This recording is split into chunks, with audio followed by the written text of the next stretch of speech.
السلام عليكم. نهار 18 يوليوز دخلت منزلة الطرفة، وهي خامس منزلة من منازل الصيف مدتها 13 يوم، كتبقى إلى نهاية يوليوز.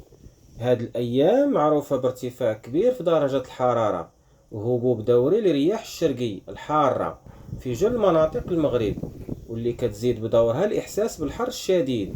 ومع قرب نهاية منزلة الطرفة كتبدا واحد الفترة مناخية مميزة في الصيف، معروفة عند الفلاحة والناس عامة باسم الصمايم، مدتها 40 يوم، كتبدا يوم 25 يوليوز وكتسالي يوم 2 شتنبر، وكتعتبر من أشد الفترات حرارة خلال العام. وفيها كتنضج مجموعة من الفواكه والثمار الصيفية المعروفة بحال العنب والكرموس.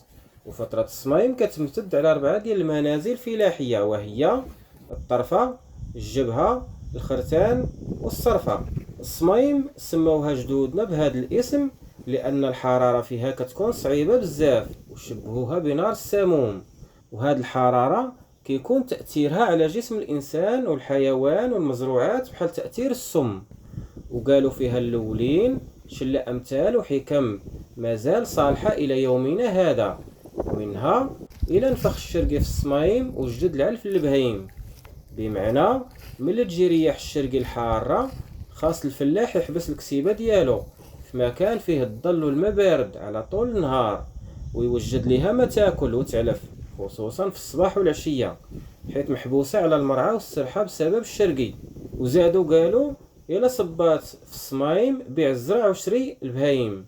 إلا صبات في الصمايم بيع الزرع وشري البهايم، بمعنى إلا صبات الشتا في هذه الفترة الصيفية الحارة فهذا فعل الخير، على أن السنة الفلاحية الجاية إن شاء الله غتكون مزيانة على المستوى الزراعي والحيواني.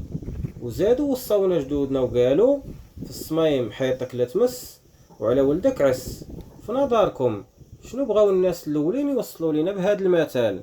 جاوبونا في التعليقات. تحياتي، أنا مصطفى من صفحة دارود الفلاح، كنقدم مواضيع الفلاحة والبادية. إلا عجبك المحتوى ديالي خلي لي متابعة.